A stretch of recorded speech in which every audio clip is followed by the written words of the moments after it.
પહેલાં થોડીક વાતો સમજીએ.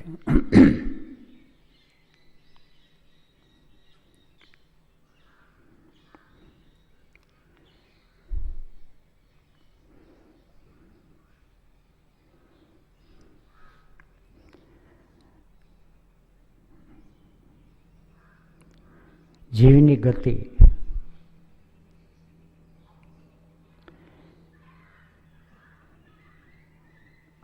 ગીતામાં 3 કીધી છે.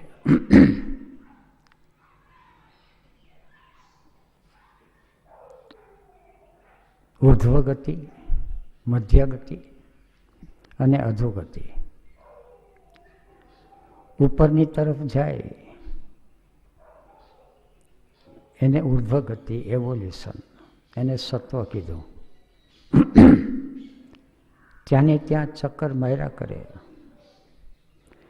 મધ્ય ગતિ કીધી, એને રજોગુણ કીધું.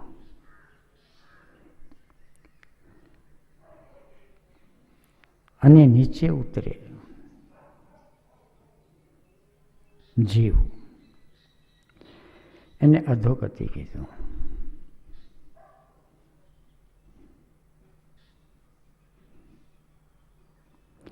ઉપરની તરફ જાય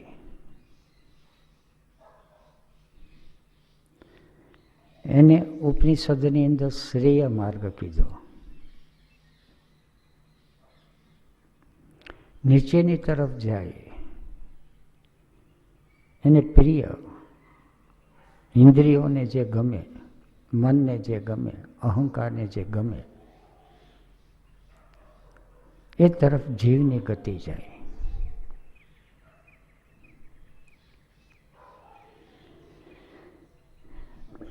શ્રેય અને પ્રેય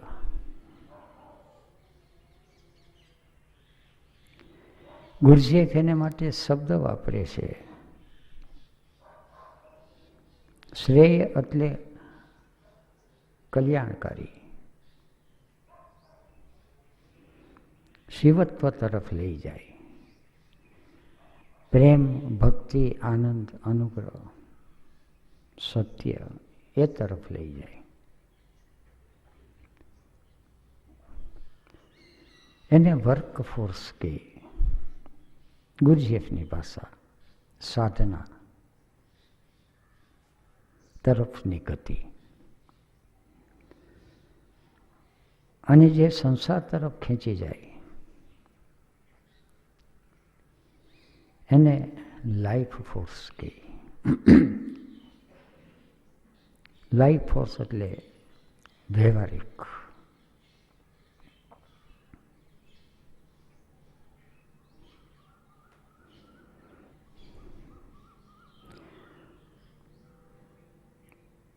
ઓગણીસો 1974 1 નવેમ્બર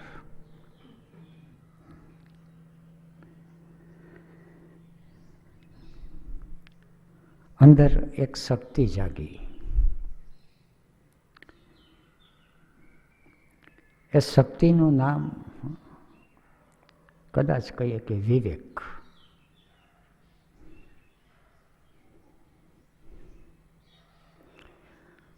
વર્કફોર્સ જે લોકો જાગ્યા હતા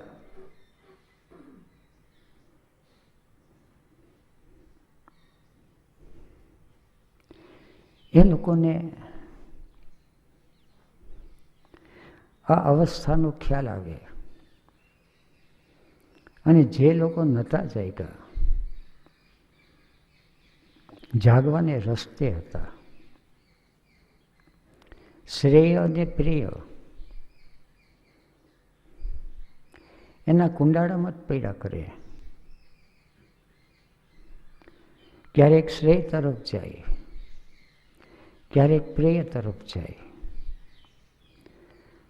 અને શ્રેય અને પ્રેયનો વિવેક ક્યાં છે એની એને ખબર ન પડે. થોડીક જાગૃતિ હોય પણ મોટે ભાગે ઇમિટેશન, મોટે ભાગે નકલ હોય. એક જણો ગયો તો કંઈક હશે, એટલે બીજો જાય પ્રભાવની અંદર.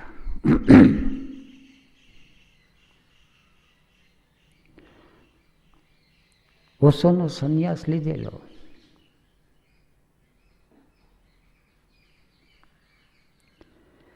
અને સંન્યાસીઓ બધા ભેગા થાય.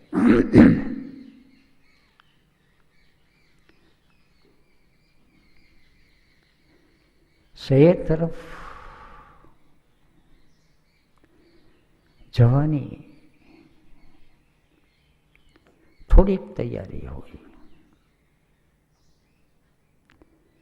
અને પ્રેય તરફ ખેંચાઈ જાય. અને શ્રેય પ્રેય શબ્દ છે એ બોલવા સહેલા છે.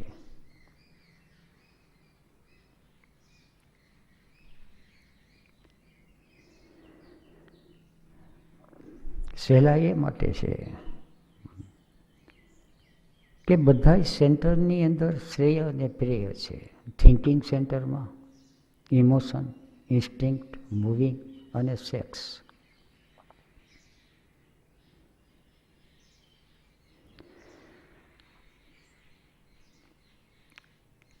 એક અવસ્થા થઈ, અને અવસ્થા થઈ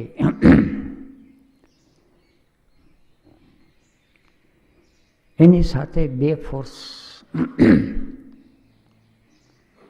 સક્રિય બન્યા, લાઈફ ફોર્સ અને વર્ક ફોર્સ. લાઈફ ફોર્સ છે એ તો મિકેનિકલ છે, કોન્શિયસ નથી. વર્ક ફોર્સ છે એ કોન્શિયસ છે. સંસારી જીવની અંદર તો વર્ક ફોર્સ જ નથી.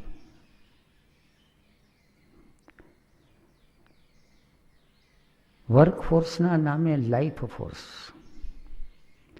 કદાચ એને રજોગુણ કે અથવા ઇન્ફ્લુઅન્સ બી કે ત્યાં ને ત્યાં એને થોડી ખબર પડે કે સંન્યાસ લીધા પછી આટલા વર્ષો ગયા, પરિસ્થિતિ તો ત્યાં ને ત્યાં રહી. શરીર છે એ તો ક્ષીણ થતું જાય, વૃદ્ધ થતું જાય. દેહ પણ દેહી ક્રોધ છે, સેક્સ છે, જેલસી છે, પોઝેસિવનેસ છે.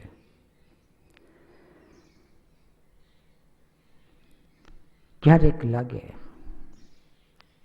કે કંઈક સમજાણું છે, ક્યારેક લાગે કે સમજાણું છે ગુમ થઈ ગયું.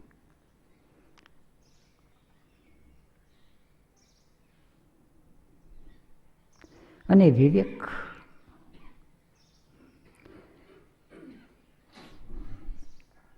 સમસ્યા જે છે, વિવેક એટલે પરખ શક્તિ. હીરો અને કાંકરો પારખવો, નાના બાળકને તો એ ખબર જ ન હોય. હીરાને મોઢામાં નાખે ને કાંકરાને મોઢામાં નાખે, એને મોઢામાં નાખી કોનું કેટલું મૂલ્ય છે એને ખ્યાલ નહીં. પછી સેજ મોટો થાય એટલે એને એક ગુણ દેખાય કે હીરો પારદર્શક છે.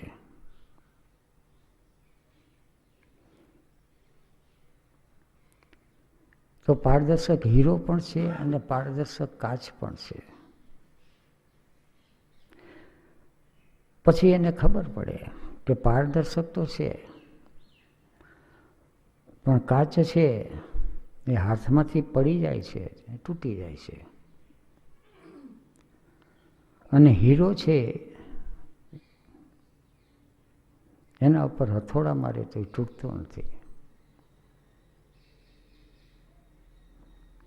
ઇમોશન સેન્ટરની અંદર જેની અંદર ભાવદશા નથી, જળ છે, એ તો પથ્થર જ છે. કંઈ લાગણીની સંવેદના નથી, એને કંઈ થતું જ નથી. ઝાડ કાપવું હોય તો કાપી નાખે, અને ખૂન કરવું હોય તો ખૂન કરી નાખે. કીડી મકોડા તો નજરે જ ન પડે. એક જાતની ભાવશૂન્યતા, જડતા. પછી કંઈક લાગણીના સંબંધો આવે, એને થાય કે લાગણી છે. છોકરા માટે કરે, પતિ માટે કરે, પત્ની માટે કરે, બીજાના માટે કંઈ ને કંઈ કરે, પોતે ભૂખ્યા રહે અને બીજાને ખવડાવે. અને આવું બધું થાય. એને હીરો માનતા હોય કાચ. સંસારની અંદર તો ઘટનાઓ બધી બને છે, નાની મોટી. સંયોગ થાય, વિયોગ થાય, જન્મ થાય, મૃત્યુ થાય, ઘટનાઓ બને. પણ ઘટનાઓનું પ્રતિક્રિયા, રિએક્શન કેવું આવે છે? ભાંગી પડે. एक दिल के टुकड़े हजार हुए, कोई यहाँ गिरा, कोई वहाँ गिरा.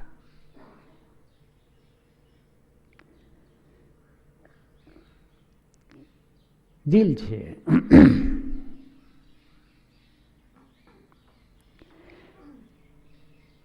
લાગે ત્યારે સુખ લાગે અને જાતું રહે ત્યારે ભાંગી પડે. એનું કોઈ પ્રિય પાત્ર કે પ્રિય વસ્તુ. બોયફ્રેન્ડ હોય, ગર્લફ્રેન્ડ હોય, એ અતિશય પ્રિય લાગે. પોતાના બાળ બચ્ચા છે, સૌથી વધુ એ પ્રિય લાગે. વાત્સલ્ય ભાવ.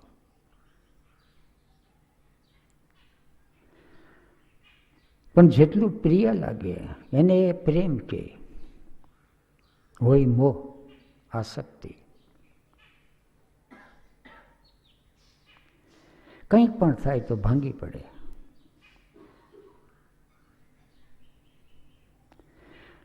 જે ભાંગી પડે એ લોઅર ઇમોશન, ગુરજેફ, એટલે કે કાચ છે. કેટલાક મજબૂત કાચ હોય, થોડાક જાડા હોય તો ઘડીકમાં ન ભાંગે, પણ કાચ એટલે કાચ.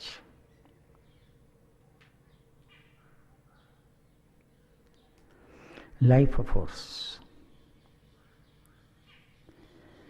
ઇમોશન સેન્ટરની અંદર વર્ક ફોર્સ છે તદ્દન જુદું છે. એક જુદા પ્રકારનું દિલ ઘડવું પડે છે, એ તૈયાર નથી મળતું.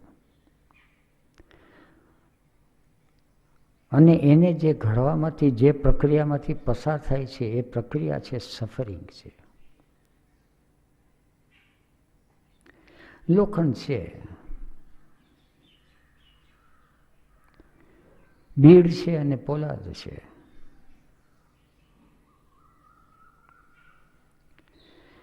બીડના ઉપર ઘણ મારે એટલે કટકા થઈ જાય, છે તો લોખંડ. પોલાદ છે, એમાં તો ધાર આવે, ટીપાતું જાય એમ ધાર નીકળતી જાય. દિલની ધાર નીકળે એની અંદર એક તેજસ્વીતા આવે, ભાવની, પ્રેમની.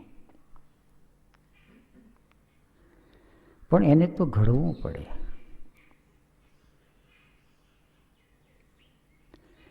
અને એવું છે થિંકિંગ સેન્ટરનો.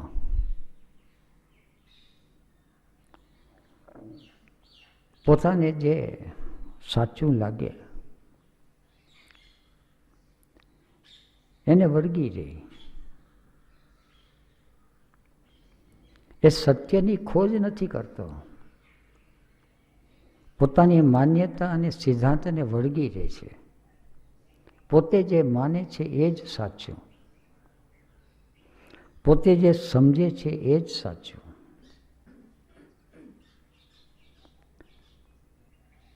એની યાત્રા અટકી ગઈ. Life force.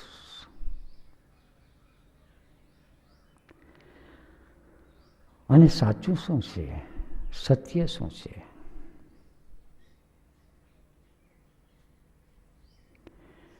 ગુરજેફ એને માટે 3 શબ્દ વાપરે. રિલેટિવ, સબ્જેક્ટિવ અને ઓબ્જેક્ટિવ. સંસાર વ્યવહારની અંદર રિલેટિવ ટ્રુથ ઈશારો ઘણી વાર થાય કે સત્ય છે એ જ ઓશો કહે છે, સત્ય છે એ જ કૃષ્ણમૂર્તિ કહે છે, સત્ય છે એ જ ઉપનિષદ કે, એ જ બાઇબલ કે, એ જ કુરાન કે. પણ લાઈફ ફોર્સ છે આ વાક્યને બદલી નાખે. રજનીશ કે એ જ સત્ય છે, કૃષ્ણમૂર્તિ કે એ જ સત્ય છે.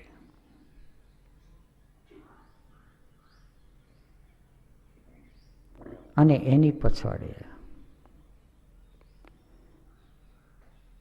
સૂક્ષ્મ રીતે અહમ છે એ કામ કરતો હોય. એ જેને માને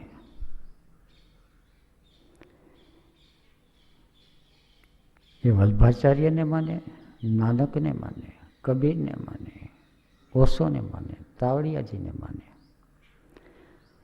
એના જીવનની અંદર જે કોઈ જાગૃત ચેતના આવી અને એના હૃદયની અંદર સ્થાન જમાયું, પછી એ કે એ જ સત્ય. પછી એના ભીતરની અંદર વિવેક શક્તિ છે એ ઉઘડતી નથી. ત્યાં યાત્રા અટકી ગઈ, અંધ થઈ ગઈ. બુદ્ધ કે ચરે વેતી ચરે વેતી. એક વસ્તુ દેખાણી એ પછી યાત્રા શરૂ થઈ. પહેલી નવેમ્બરે દ્રષ્ટિ ખુલી અંદરની.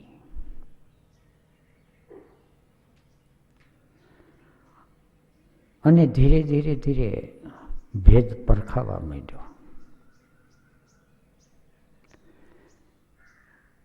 ખરી યાત્રા છે એ ત્યારથી શરૂ થઈ. ત્યાં સુધી યાત્રા નથી. યાત્રા સંસારી માણસોને લાગે. સંસારી માણસોને લાગે એટલે 1932થી 1967 સુધીની યાત્રા હતી એક નાના બાળક જેવી. Mechanical force. નાના બાળક એટલે એ પોતાની રીતે રમતો હોય, ઘર માંડે ને ઘર ઉખેડે. Mechanical force. ધંધો કર્યો, પૈસા કમાણા, લગ્ન થયા, બાળ બચ્ચા થયા. એક રમત છે એ ચાલુ કરી. છોકરાઓ રમતા હોય, એની અંદર પ્રેમ કરે, ઝઘડા કરે, લેતી દેતી કરે.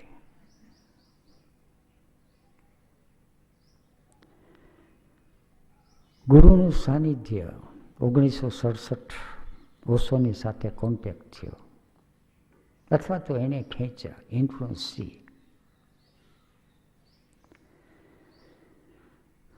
અને શિક્ષણ દેવું શરૂ કર્યું. School work.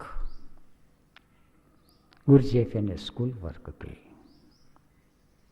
નિશાળમાં સ્કૂલ વર્કની અંદર માસ્ટરની હાજરી રહેતી, ઓશોની. શિબિરો કરતા ઠેક ઠેકાણે. અને જેટલા પ્રમાણમાં પ્યાસ હતી એટલા પ્રમાણમાં મહિલા કરે. વરસાદ તો વરસતો હોય, નદી વહેતી હોય, કોને કેટલું નાહવું છે. કોઈ ડૂબકી મારીને બહાર નીકળી જાય, કોઈ કલાકો સુધી તૈયાર કરે.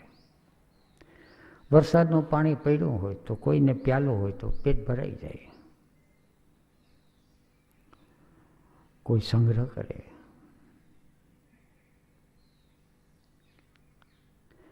ઓશો તરફથી ધોધમાર વરસાદ વરસતો હતો. જેને નાહવું હોય કે ન નાહવું હોય, પાણી પીવું હોય કે ન પીવું હોય, એ પણ એમાં તણાઈ ગયા અને રંગાઈ ગયા.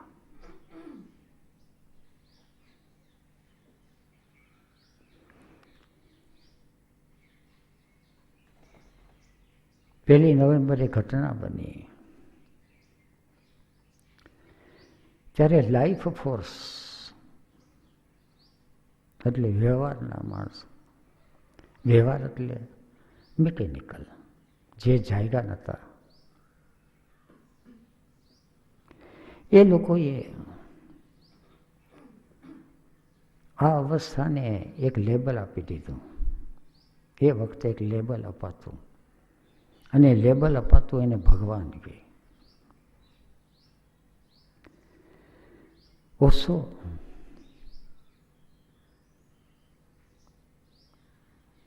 જ્યારે ધર્મ પ્રચાર કરવા નીકળેલા ત્યારે આચાર્ય રજનીશ તરીકે હતા. અને આચાર્ય રજનીશ ચારે બાજુ જગાડવાનું કામ કર્યું. થિંકિંગ સેન્ટરમાં જગાડ્યા. એટલે એ કઈ તર્ક છે, કોઈ પણ પરંપરાના તર્કો હોય, એ દરેક ઉપર એનું મગજ ફેરવી નાખ્યું. ગામઠી ભાષામાં કહીએ તો જેને સત્ય જાણવું હતું એને આ વાત દેખાય. બધી અંધ માન્યતાઓ, મનાલી શિબિરમાં જવાનું થયેલું કે પછી સ્મૃતિમાં નથી અત્યારે બહુ. ઓશોને કોઈ પ્રશ્ન પૂછ્યો કે દરેક ઉપર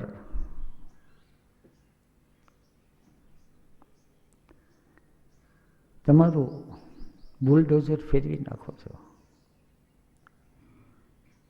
બાબા સાધુ મંત્ર તંત્ર જપ તપ,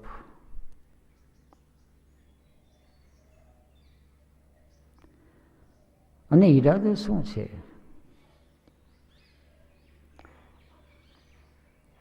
અંતે તો સાધુ સંન્યાસ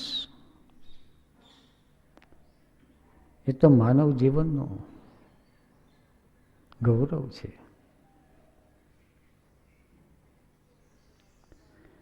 ત્યારે એને ઉત્તર આપ્યો કે હું અને સાધુ સંન્યાસીનો વિરોધી?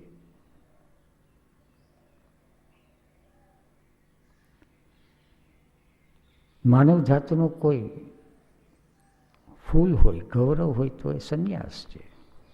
આખરી ત્યાં જવાનું છે. હું એનો વિરોધી કઈ રીતે થાઉં? પણ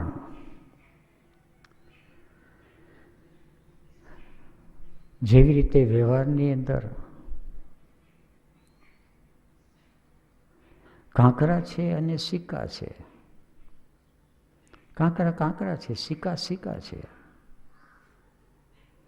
માણસ સિક્કા લે, વ્યવહાર કરે, કાંકરાને ફેંકી દે. પણ સમસ્યા છે નકલી સિક્કાની. નકલી સિક્કા હવે થાય છે એવું કે માણસ લેતા ગભરાય છે, વ્યવહાર આખો અટકી ગયો. અસલી સાધુ અને અસલી સંન્યાસી હોય અને એક સંસારી છે, એને પૈસો કમાવવો છે, ઇન્દ્રિયના વિષયમાં, શરીર સુખમાં એને રસ છે, એની સમસ્યા નથી. એની સાથે વ્યવહારની સમસ્યા નથી.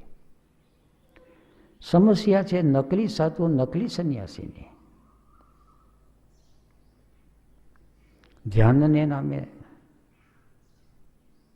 સુરક્ષા જોતી હોય સંન્યાસને નામે, સંન્યાસને નામે ફ્રી સેક્સ જોતો હોય, સંન્યાસને નામે અધિકાર ભાવ જોતો હોય, પોઝિટિવનેસ જોતી હોય, સંન્યાસને નામે જવાબદારીમાંથી છૂટવા માગતા હોય. આ બધી સમસ્યા છે. અસલી સમસ્યા તો ત્યાં છે.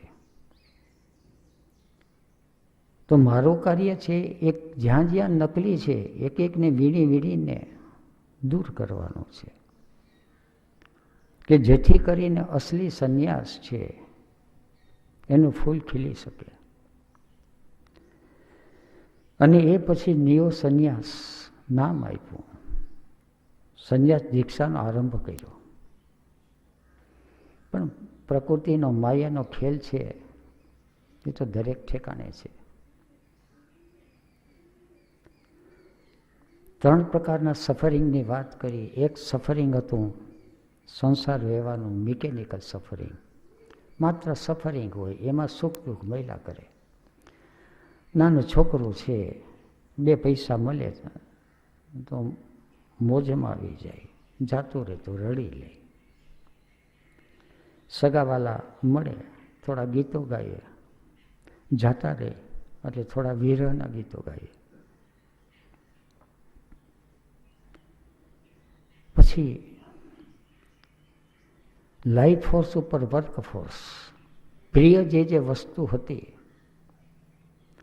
એના ઉપર વર્ક ફોર્સ શરૂ થયો, ઇન્ફ્લુઅન્સ શરૂ થઈ.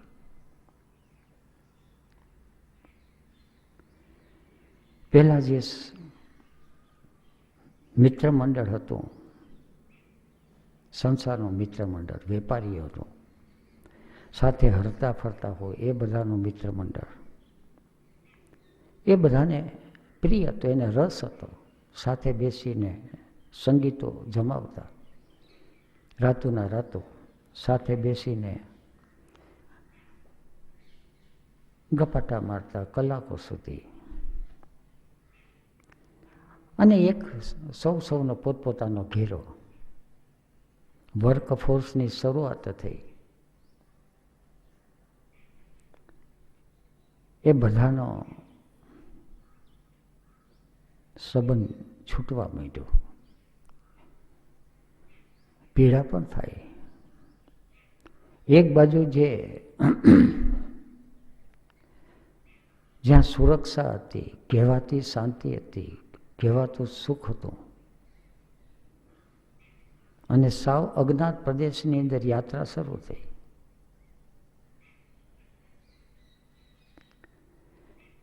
શારદાગ્રામની શિબિર કરી. પહેલી શરૂઆત ત્યાંથી થઈ. શિબિર તો નથી કરી, ત્યાં એને બોલાવ્યો તો એટલું જ. વ્યવહારિક ભાષામાં બોલાવ્યો તો શબ્દ બરાબર નથી. ટેલિફોન આવ્યો તો કે તાર ટપાલ આવી હતી, ખેંચાઈ ગયો હતો, અહીંથી ગયો હતો. અત્યારે કહું કે એની કૃપા હતી. થિંકિંગ સેન્ટરની અંદર વાંચ્યું હતું ઘણું બધું, યોગ અને વેદાંત ને યોગ વાસિષ્ઠને, રામતીર્થ ને વિવેકાનંદને, યોગિની કુમારીને, ચંદ્રકાંતને, આ બધા ગુજરાતી સાહિત્યના જે જાણકારો હશે એને ખ્યાલ હશે. ખૂબ વાંચ્યું હતું, અતિશય. એને કારણે મગજની અંદર રાઈ પણ ભરી હતી. જેવા તેવા આવે એને તો ચૂપ કરી દઈએ, દાખલા દલીલો કરીને. પણ ઓશોની વાણી સાંભળ્યા પછી આખું મગજ છે ડાવાડોળ થઈ ગયું. એનું કારણ છે કે આટલું બધું વાંચ્યું હતું, વિચાર્યું હતું, વાદ વિવાદમાં હરાવ્યા હતા, પણ અંદર છે એક જાતની બેચેની હતી, જુદા પ્રકારની બેચેની હતી. કારણ કે જે કંઈ વાંચ્યું હતું એ અનુભવમાં નહોતું. અંદર એક ન કહી શકાય એવું દર્દ હતું, સફરિંગ. પણ એ સફરિંગ છે જુદા પ્રકારનો હતો, સત્યની ખોજ માટેનો. સત્ય શું છે? બીજાને હરાવી દીધો, એની બોલતી બંધ કરી દીધી એટલે એક રસ આવતો હતો. અહંકારને રસ આવે, પણ અહંકારનો રસ આવે અને સત્ય જાણ્યા પછી ભીતરની અંદર એક શાંતિ અને સમાધાન થાય. એ બંનેનો સ્વાદ જુદો હતો. અને કુદરતમાં તો એક ખેલ છે કે શેરની માથે સવા શેર હોય. કોકને બોલતી બંધ કરી દે તો કોક એવો આવે કે આપણે બોલતી બંધ કરી દઈએ, કારણ કે તર્કશક્તિ છે. વધારે બેચેની થાય અને લાઈફ ફોર્સ જે એ છે કે વધારે તર્ક છે, વધારે વાંચે અને સામાન્ય કેમ હરાવે. આ બધામાંથી ઓશોએ બહાર કાઢ્યા. જુદી જુદી વખતે શિબિરોની અંદર ઇમોશન સેન્ટરમાંથી નાના મોટા સગાવાલાના સંબંધો હોય, એમાંથી સાચો સંબંધ શું છે, પ્રેમ શું છે, લાગણી અને ભાવ અને પ્રેમ.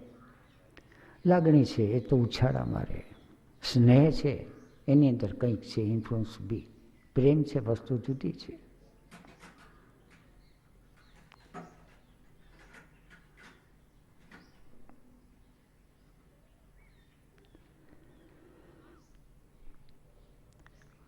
આ રીતે એક એક સેન્ટરની અંદર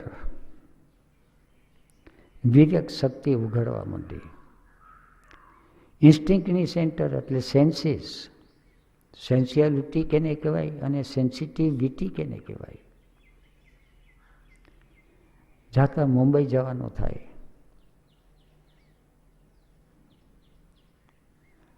ક્લબમાં જવાય, પાર્ટીઓમાં જવાય, થિયેટરોમાં જવાય, નાટકના પિક્ચરો અંદર પેરી ઉઠીને જવાનું થાય. એનું પણ એક સુખ જોયું.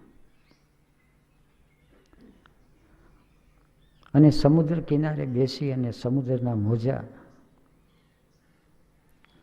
સમુદ્રની લહેરો ઉપર નાચતા સૂર્યકિરણો, મંદ મંદ વાતો પવન હોય, તો એ જે સ્પર્શ કરે એનું સુખ અને પેરી ઓઢીને નીકળવાનું જે સુખ. ધરતીની સુગંધો હોય, ફૂલની સુગંધ હોય, સૂકા પાંદડાની સુગંધ હોય, ભીની માટીની સુગંધ હોય, અને એકબીજા પરફ્યુમ અને સેન્ટ જાય શહેરમાં. અને શહેરમાં શેરની રીતે જ લાઈફ ફોર્સ અને વર્ક ફોર્સ. એ રીતે મૂવિંગ સેન્ટરમાં, મૂવિંગ સેન્ટરની અંદર દોડાદોડી શહેરના માણસો અને ક્રિએટિવિટી એક્ટિવિટી જે કરે છે એમાં. અને સેક્સ સેન્ટર, સેક્સ સેન્ટર છે થોડું મિસ્ટીરિયસ છે. મિસ્ટીરિયસ એ અર્થમાં છે કે એક તો અતિશય મિકેનિકલ છે. સેક્સ એનર્જી છે એ લાઈફ ફોર્સનો મુખ્ય આધાર છે. સેક્સ એનર્જી છે એ લાઈફ ફોર્સ, વર્ક ફોર્સ ઉપર ચડી બેસે. તો સેક્સ એનર્જીમાંથી કઈ રીતે વર્ક ફોર્સ તરફ જાઓ? ઓશોએ અનેક પ્રયોગો કર્યા.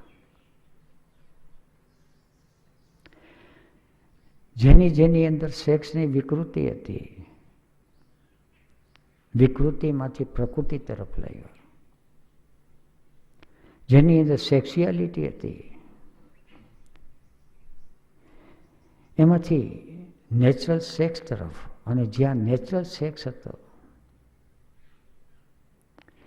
એમાંથી ઉર્ધ્વગામી સેક્સ એનર્જી કઈ રીતે થાય?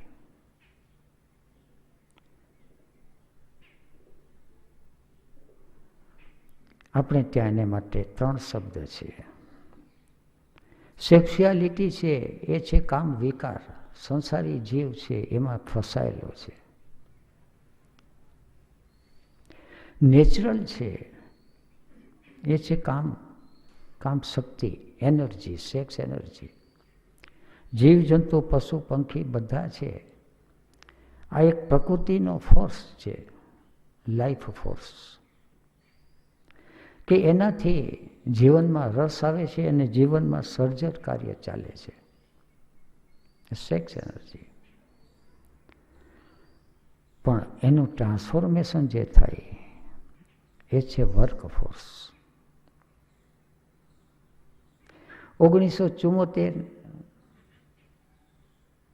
ને 1 નવેમ્બરે ભીતરના દેહીની આ સ્થિતિ હતી. એક સેન્ટરની અંદર વિવેક જાગી ગયો. સંસારી જીવને તો ખ્યાલ ન હોય. એને તો કીધું કે આ ભગવાન બની ગયા. ભગવાન તરીકે જાહેર કર્યું. સ્વામી બ્રહ્મ વેદાંતને બદલે ભગવાન બ્રહ્મ વેદાંત. 1974 નવેમ્બર 1 તારીખ પછી. અને સફરિંગ શરૂ થયું, એક જુદા પ્રકારનું સફરિંગ.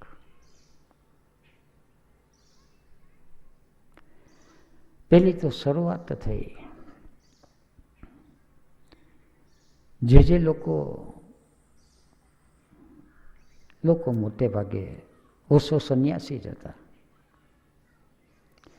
પણ ઓશો સંન્યાસી એ સત્યની ખોજના નહોતા. ઓશો કે એ જ સત્ય છે. સત્ય છે એ ઓશો કહે છે.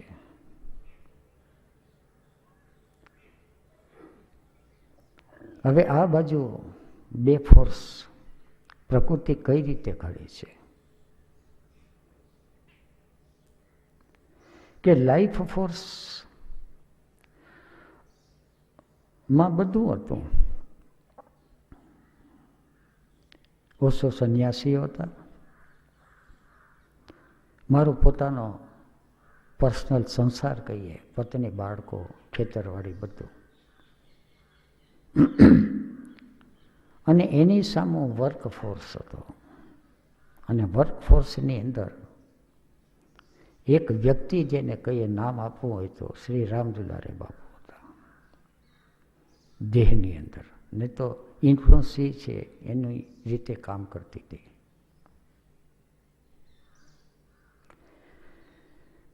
પણ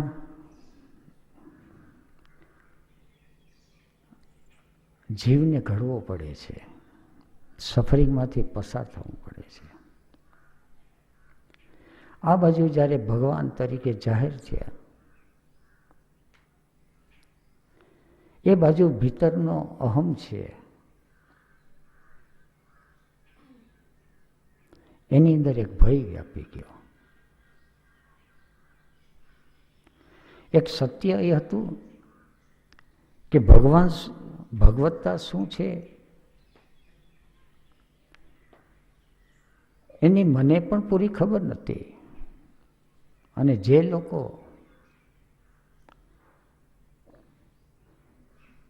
સંસારી છે, જાયગા નથી, એને તો ખબર હોય જ નહીં. એની ભાવદશામાં જે માને તે. સમસ્યા ભીતર ખડી થઈ. ભગવાન જેવા જાહેર કર્યા,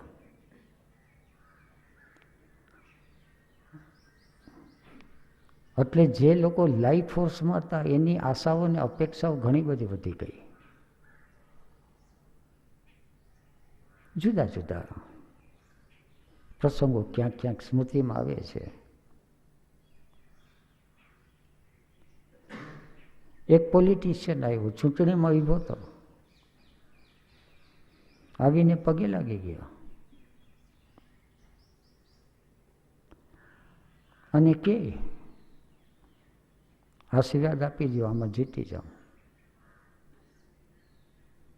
હવે સમસ્યા ઊભી થઈ, આશીર્વાદ દેવા કે ન દેવા? ન દઉં તો કાલાવાલા કરે, કરગરે કરે, અને દઉં તો કઈ હેસિયતથી દઉં? કારણ કે અંદર ખ્યાલ હતો કે ભગવાન નથી. ઓશોની સ્થિતિ કઈ છે એનો થોડો ઈશારો હતો. ઓશો ભગવાન તરીકે જાહેર કરે, પછી આવી એને કહે કે એક ભગવાન છે સ્વયં ભૂ ભગવાન છે, અને બીજો ભગવાન છે મેન્યુફેક્ચર છે. આટલો તો વિવેક રાખો. પણ સંસારી જીવને તો એ ફરક જ ન સમજાય. એક સ્ત્રી આવી, ખોરો પાથરીને બેસી ગઈ, સફરિંગ ઓર વધી ગયો. બસ આશીર્વાદ આપો, અને હજી ચાલુ છે આ.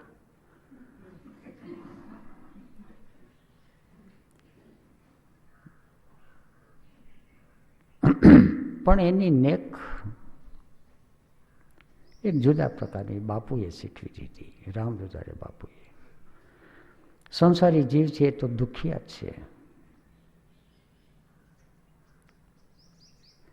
કૃષ્ણ કહે છે ને ગીતાની અંદર કે 4 પ્રકારના ભક્ત છે: આર્ત, અર્થાર્થી, જિજ્ઞાસુ અને જ્ઞાની. એવી રીતે 4 પ્રકારના આવતા હતા. ભગવાન હોય એટલે ભક્ત તો હોય, એ તો સંસારનો સાદો નિયમ છે. આર્ત અને કેટલાક છે આર્થિક રીતે હોય, આર્ત ભાંગી પડ્યા છે, કંઈ ધંધો નથી, નોકરી નથી. કેટલાક અર્થાર્થી હોય, બધું હોય, ધંધો નોકરી, પણ ધંધો સરખી રીતે ચાલે, લગ્ન થાય, લગ્ન થયા હોય તો બાળ બચ્ચા થાય, બાળ બચ્ચા થયા હોય તો છોકરાને સરખું પાત્ર મળે. પણ સંસારી જીવને બીજું તો ખ્યાલ જ ન હોય. સફરિંગ મારી શરૂ થઈ ગઈ, કારણ કે જ્યાં સુધી મારા ભીતરમાં હું છે ત્યાં સુધી મારું છે. સફરિંગ એ થયું કે સીધું એક લક્ષ્ય છે, જાગવું એક માત્ર લક્ષ્ય છે. અને જે લોકો જાગવા માગે છે એની સાથે મારો સાથ છે, બીજા બધાની સાથે સંબંધ છે, મીઠા સંબંધો. પહેલેથી જ અહંકાર એવા પ્રકારના ઘડાયેલો કે કોઈને ખરાબ ન લાગે, કોઈને ખોટું ન લાગે, બધા સંબંધ છે જાળવી રાખ્યા. અને ક્યારેક કોઈ સંબંધ બગડી જાય તો જુદી રીતે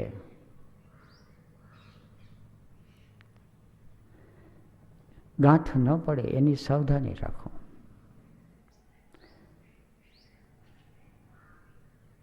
મારા પ્રત્યે શત્રુતા ઘણાને હશે, મિત્રતા ઘણાને હશે. મારા ભીતરમાં જ્યાં સુધી નજર નાખું ત્યાં સુધી કોઈ પ્રત્યે ગાંઠ નથી, શત્રુતા નથી. હિત અહિત ઘણા કરે, ખ્યાલ આવે પણ ગાંઠ ન પડે.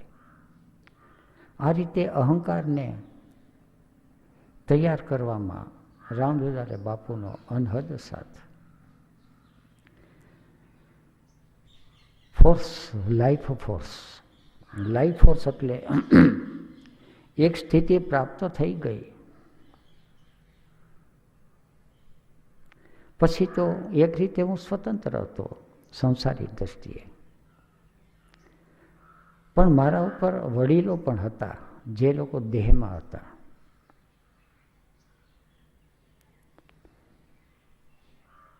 હવે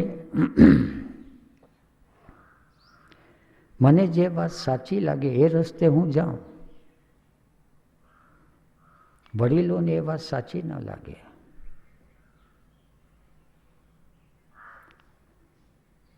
સંન્યાસની પ્રવૃત્તિ જે ખેતરવાડી છે એ ધીરે ધીરે આશ્રમ તરફ ચાલ્યો જાય. સંસારી માણસને તો બધું બે પૈસા કમાય, સાથે હળીએ મળીએ, આ કરીએ તે કરીએ. વડીલોને ખરાબ ન લાગે એટલે ઘણી બધી એક્ટિવિટી છે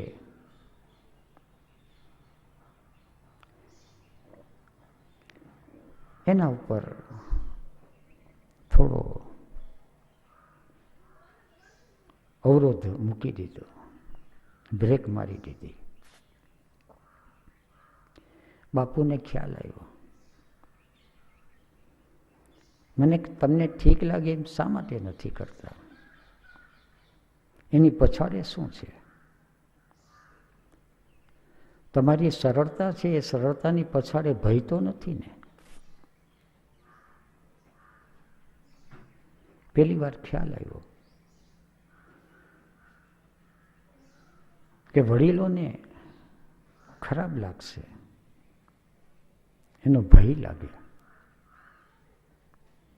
સત્ય તરફની હિંમતભેર યાત્રા કરવાની અત્યારે શક્તિ નથી, પણ થોડી ઘણી શક્તિ કેળવી લીધી છે. કારણ કે સત્ય તરફની યાત્રા કરવી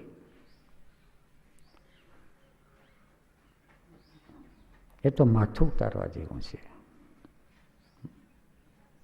પણ ધીરે ધીરે ધીરે ઇન્ફ્લુઅન્સ સી છે ઓશોનો, બાપુનો, શ્રી ચાવડિયાજીનો. તમને કોઈને અહેસાસ ના આવે, કારણ કે તમને તો એટલું જ હોય કે શરીર છોડીને એ લોકો તો ગુમ થઈ ગયા, જેમ આપણે ગુમ થઈ જઈએ છીએ. એવું નથી. સૌની ઇફેક્ટ, સૌની અસરો છે એ પકડાય કે આ બાપુનું છે, આ ઓશોનું છે. દેહમાં છે એ તો ડાયરેક્ટ ઈશારા કરે, દેહમાં નથી, એ કોઈના માધ્યમ દ્વારા ઈશારા કરે. અત્યારે એટલે 1 નવેમ્બરની વાત કરીએ ત્યારે અહંકાર છે મારા ભીતરની અંદરનો, એક બાજુ રિસેપ્ટિવ થવા માંડ્યો, એગ્રેસિવ અને એક્ટિવ નહીં. પહેલાં તો એવું હતું કે એક વાત લીધી એટલે લેવી જ જોઈએ, જીદ.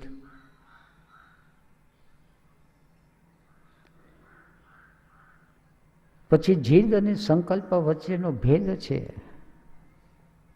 એ ખ્યાલ આવ્યો કે આ જીદ કહેવાય અને આ સંકલ્પ કહેવાય. એક બાજુ ભગવાન બનાવ્યો એટલે બધા મિત્રો ભેગા થયા અને એની સામે દલીલો કરી કે આ યોગ્ય નથી. પણ મારો અહંકાર હતો એ વખતે, પરિસ્થિતિ એવી હતી કે જીદ છૂટી ગઈ. દિવસો વીતી ગયા.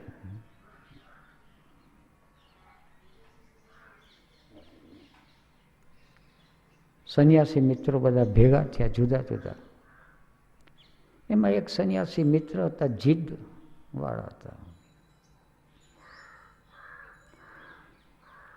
એને નક્કી કરી લીધું કે હવે ભગવાન બ્રહ્મ વેદાંત.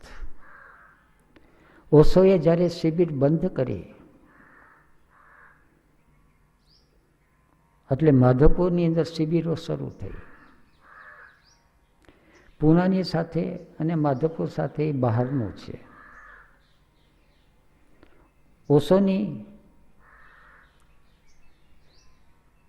અને મારા ભીતરમાં અહમ છે ત્યાં સુધી મારી એ બધી યાત્રા કઈ રીતે ચાલે.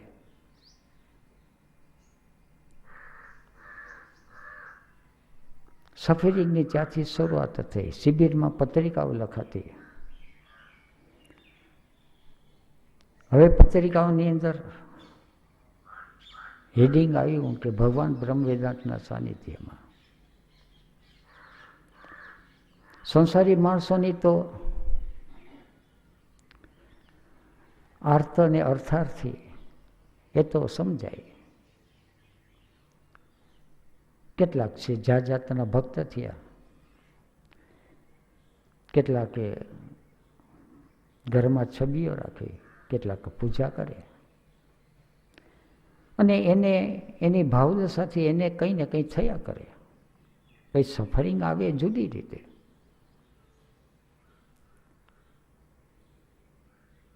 ઓશો સંન્યાસી તરફથી સફરિંગ શરૂ થયું. એક વર્ગ થયો કે તમે ભગવાન જ છો, હવે તમે કયો એમ અમે કરીએ. શિબિર ગોઠવી. હવે જીવનની અંદર ક્યારેય પણ પ્રવચન વક્તા તરીકે આવેલો નહોતો. લાઈફ ફોર્સમાં કામ કરતા, અનેક પ્રકારના કામ કરતા. લાયન્સ ક્લબમાં, યુથ ક્લબમાં, ગામડા ગામની પ્રમાણે, પંચાયતની અંદર, નવરાત્રિ હોય કે મેળા ઉત્સવ સમિતિ હોય, સમાજનું કોઈ પણ કાર્ય હોય, અને જેમ જેમ કરતા જાય એમ બીજા કાર્ય સોંપાતા જાય. પણ કાર્ય કરવું, પ્રેમથી કાર્ય કરવું. બોલવાનું આવે તો બોલતા આવડતું એ નહોતું, અને એક જાતનો સ્ટેજ ફિયર, શરમ સંકોચ બધું હતું.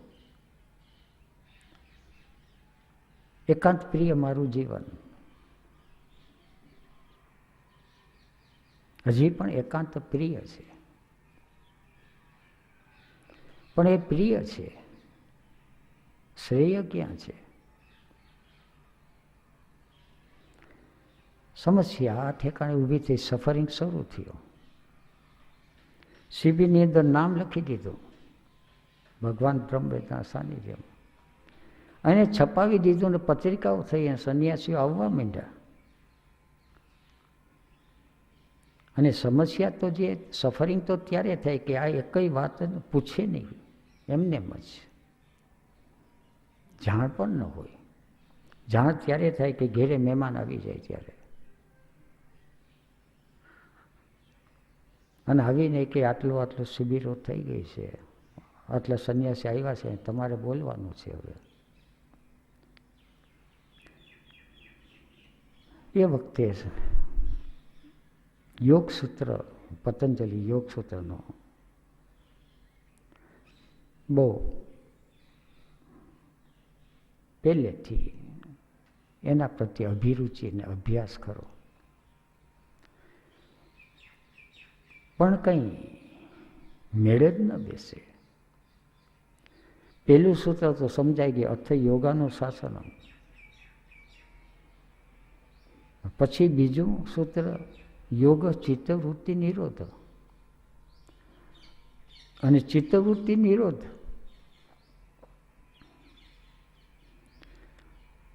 પહેલેથી પ્રશ્ન ઊભો થયો કે ચિત્તવૃત્તિનો નિરોધ કરવો તો કરે કોણ? તો કરે એનું શું થાય? કારણ કે ઓશોનું સાંભળ્યા પછી તો એક ખ્યાલ આવ્યો કે જે છે સમસ્યા છે એ તો અહમની છે, કર્તાની છે, અને કરનારો છે ત્યાં સુધી સમાધાન નહીં મળે, સત્ય નહીં થાય. ત્યાં યાત્રા અટકી ગઈ, ગૂંચવાડામાં ઓર પડી ગયો. પછી તો આગળ બધા સૂત્ર છે એના શબ્દાર્થ થાય પણ પકડ ના આવે.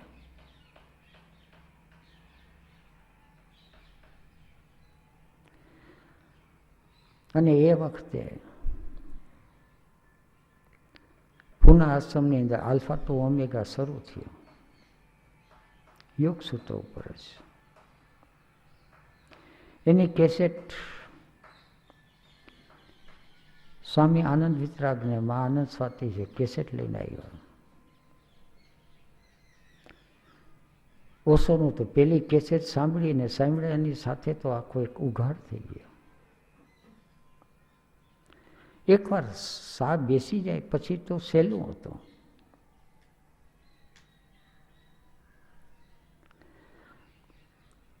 આ બાજુ અમુક વસ્તુની ખબર, પણ અભિવ્યક્તિ કેમ કરવી, કેવું કેમ.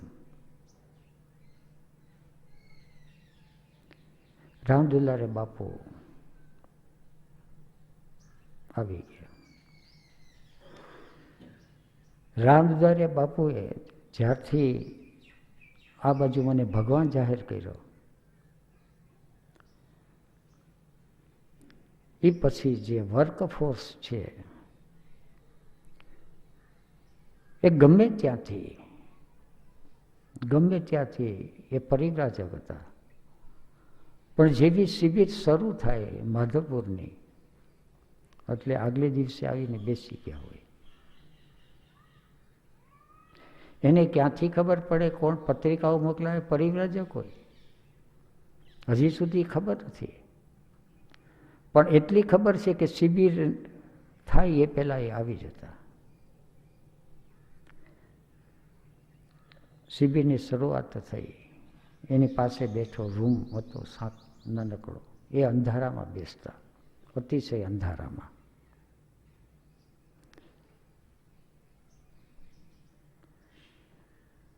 જઈને બેઠો, પગે લાગ્યો. મેં કહું બાપુ આ રીતે થઈ ગયું છે. એને બધી વસ્તુનો ખ્યાલ. મને કે જાઓ તમે. જેવી શરૂઆત થાય ત્યારે તમે વચમાંથી હટી જાજો.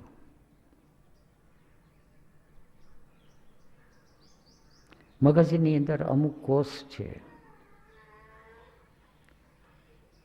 એ જ્યારે અંદરથી હું હટી જાય છે, કન્ડિશન આવી, એટલે આપોઆપ એ ઉઘડે છે. અને ઉઘડશે. તમે જાઓ, મારા આશીષ છે.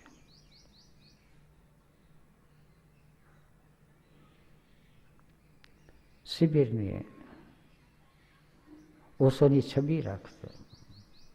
શિબિરના આરંભમાં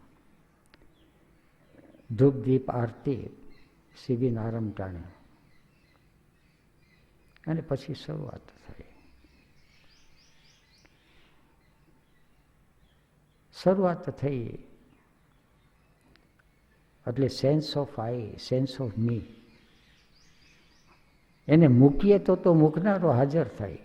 કારણ કે એ બુદ્ધિનો વિષય નથી, સમજાવવાનું મુશ્કેલ પડે. જસ્ટ લેટ ગો, એ વચમાં જ નહીં, જે નીકળે તે. અને પેલું યોગ સૂત્રનો આરંભ થયો શિબિરની અંદર. ત્યારથી એક જુદા પ્રકારનું સફરિંગ અને જુદા પ્રકારની યાત્રા શરૂ થઈ. વધારે કાલે